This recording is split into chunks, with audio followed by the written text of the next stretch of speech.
What? Yeah. No way. Okay, we have shock here in the draft room. I have him at 136. He's not even top 100 on the consensus board. This is crazy to me. I would also give this a D or an F, not because I totally hate the player, but I think you could have gotten him maybe 2 rounds later. This is an F for them. The fact that they have 3 third-round picks, I think this has to be an F. That trick.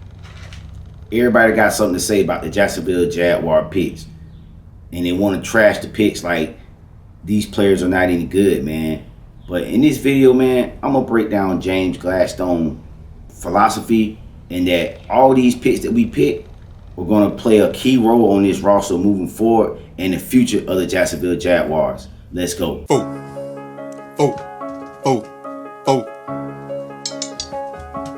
But I'm terrific, I'm finessing in that kitchen, dead Fisher. Dope yellow color, something like or Indiana Pacers, Judge Reggie Miller. I'm in that bit like a man. So the draft has concluded, and you have mainstream media all around giving their assessment of Jacksonville Jaguars. And for the most part, a lot of the mainstream media from ESPN, Fox are all giving us bad grades on this this past draft. But I got a different opinion on this thing because James Gladstone, if people follow this guy and they know his process, he does things a little different. I think as you guys kind of look as we continue to evolve how we evaluate players, how we make decisions around building out a team, we've done our part to really put some energy and effort into the order in which we go about that, and really the order in which we establish the baseline profiles on each individual player. We try our best to be as consistent as possible and rooting ourselves in football first and making it so that anybody that begins to dive into assessing each player does so with an authentic football exposure. Wanting to do our part to focus energy on the order in which everybody watches players so that we're all being grounded in the same original line of thinking and aligned through the same lens and add context from there is as helpful as we found the decision-making process to be. And so I want to break down some of these picks and my thought process on why he picked these picks. So let's get right into it. So the first controversial pick that a lot of people didn't like, even Jaguar fans didn't like this pick, was the pick of tight end Nate Burkirkinger, tight end out of Texas A&M.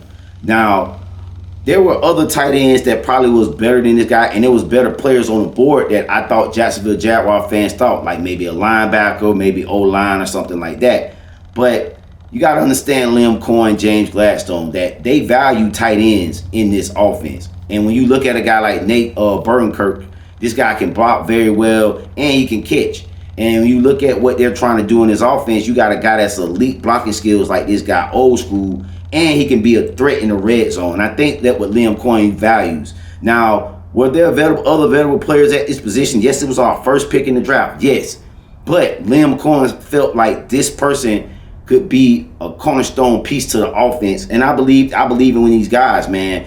If you look at the way they draft far as their philosophy, I ask everybody that's a Jaguar fan that hasn't, go check out the Hunt Season 7, Episode 1, and it'll give you a breakdown on how they go into drafting these players. And I think that, yeah, it was a head scratcher at first, but once you really sit back and think about Liam Cohen, what he likes doing offense, this guy fits. And you got guys in the tight end room now that's going to be very competitive. And if someone was to go down, I think Liam Cohen feels very confident he can just plug and play any of these tight ends in there, man, that can be used. So you might not like the first pick, but I think it's an understandable pick if you understand offensively what Liam Cohen is trying to do.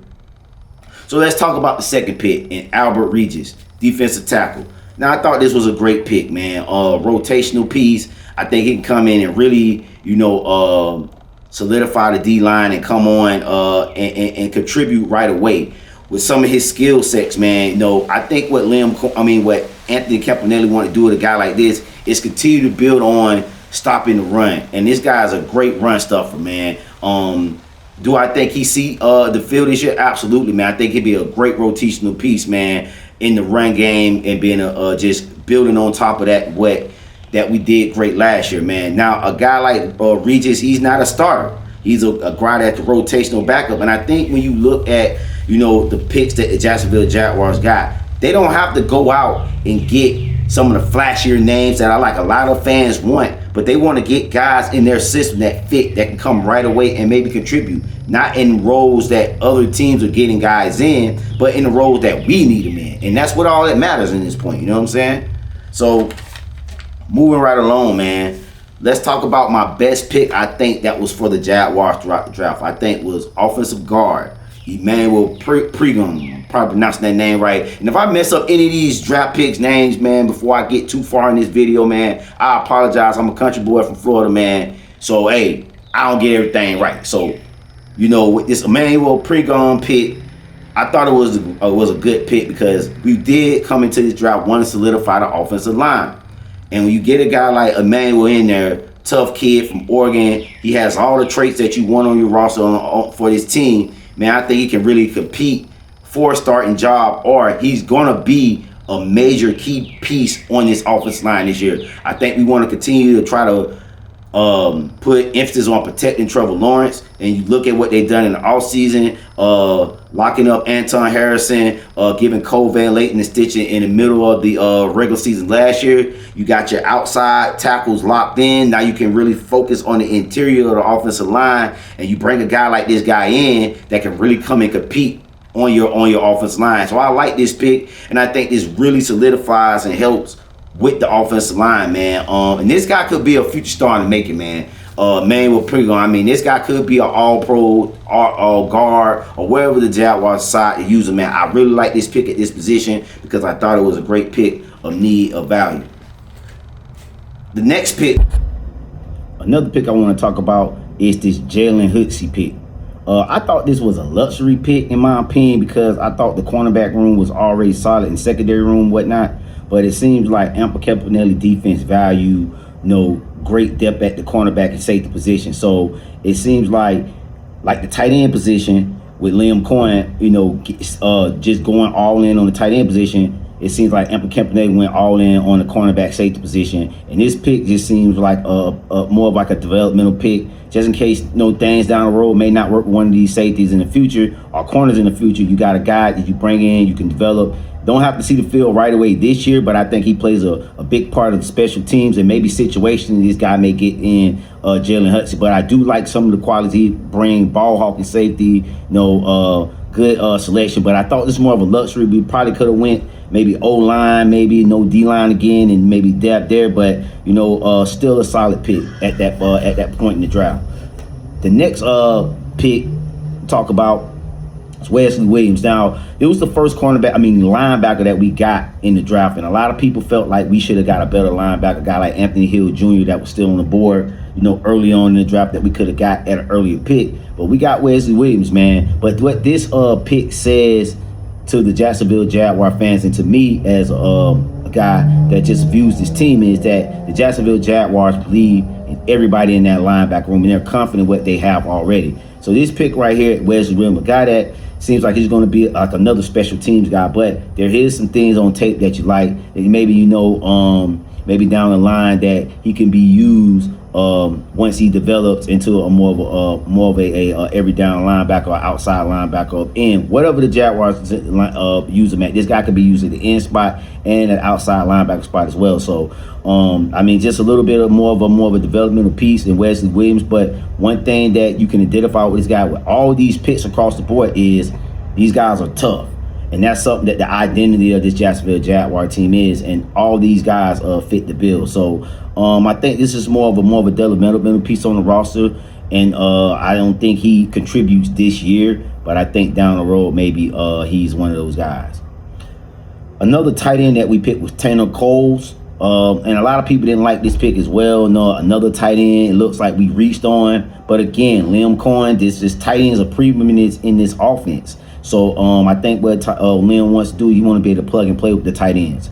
And I think, Tanner bring a skill set blocking, which he values in his thing. And I think if you can block the running game, that's the foundation of this offense. And this is a tight end that fits the bill. Again, man, I know a lot of guys, want the flashy names and things like that, but you got to understand in team building. Liam Cohen is building something a little bit different here. So I think we got to just trust the process, guys. And the next pick to talk about is Josh Cameron. Now, I thought this guy was a solid pick at the position we was drafting at in the 6th round. He can really challenge for the number 4 wide receiver spot with Tim Patrick. He's a big, fast receiver for his height. And I really think he has a role in this offense right away. This guy can contribute, man.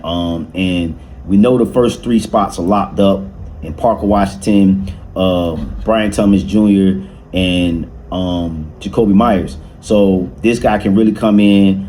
He has all the attributes to see some action as a wide receiver 4, and I think he really will battle Tim Patrick and Austin Tromell for time on the field this year, man. This kid he's young, and he can block as well, which I say again, when you look at all the draft picks from the tight end to this pick at wide receiver, one key thing is these guys are all aggressive and they all contribute to blocking in the run game. Now, this next pick was a head scratcher for me, was C.J. Williams. Me being a Florida State fan, and I've watched a lot of his Stanford games, I didn't understand him getting this pick, picking C.J. Williams at this pick. But obviously, Gladstone seen something on tape that he liked. I think this year, this guy would be more of a punt returner, kick returner type guy, and just in my opinion, I don't think he sees the field. I think he's a big developmental piece, and maybe down the road, he will be used again. C.J. Williams, I'm saying, like I say, wasn't a whole lot of tape on this guy, but obviously Liam Cohen, James Gasso front office seen something they like. So I don't think he's a real major piece. But again, hey, we got to just, like I said again, the theme of this video is to trust the process, and the mainstream media just need to back off, because obviously Gladstone and the Jacksonville Jaguars is cooking up something, man. The last pick is the 7th pick, was Zach Duffy. I thought this was another developmental piece along with CJ pick, the other pick prior. That this guy's not going to probably see no field, but I think this guy could develop into a nice rotational piece situationally on the defensive line or whatnot. And like I said again, this is another sign that they like what they like on their roster right now. The Jacksonville Jaguars feel real comfortable with what they have in the building, man. So a lot of the picks that they got are just developmental pieces, or role player pieces, man. And that screams a lot of what the Jags feel about their roster, that they feel like they already have a lot of the major pieces on their roster now, and they just need to build upon and develop guys to fill roles. And I like what they're doing, man. Zach, another guy not being come here to actually do a whole lot. Probably be a special teams guy. He blocks a bunch of special teams in college, like punts and field goals. He was real key in that. He blocked, I think, 5 in college. So I think he definitely would be a guy that would be used on special teams, Zach Dufresne. And then you have a list of all the undrafted free agents that we picked up, man. And I don't know if all these guys are going to make it, but just looking at the list, man, I like the defensive tackle Hunt, quarterback Aguilar from Tennessee, and Thomas, the defensive line Thomas, that I think may have a strong possibility of making it, just due to the value at those positions that I think that they could bring, being that we are needed those positions as well. But I just want to come on real quick, give my thoughts on this draft class of the Jacksonville Jaguars. And I think this draft class for the Jacksonville Jaguars is pretty solid. It's not what the mainstream media wants. Everybody wants us to go out and get these players of names, but you got to understand we're doing things a little bit different down here in Duval now. And I trust what Gladstone's doing, man. So if I had to give a letter grade, I would give it a B-, man. I think, there was a couple questionable picks, but for the most part, I think we got what we needed at value. And I think we already have what we have in the building. I think the guys that we brought in are going to be key contributors down this year, and they're definitely going to be key contributors moving forward on this roster. They're going to be some centerfold pieces on this roster from this draft, man. But get in the comment section, let me know your thoughts, man. Are there some players out there you feel like we should have drafted that we missed opportunity, and what you think? What's your letter grade on the draft? It's your boy Joe, one half of the Co-Pilots Podcast. I want to thank you guys for all tuning in to your boy content. Love you guys. Peace.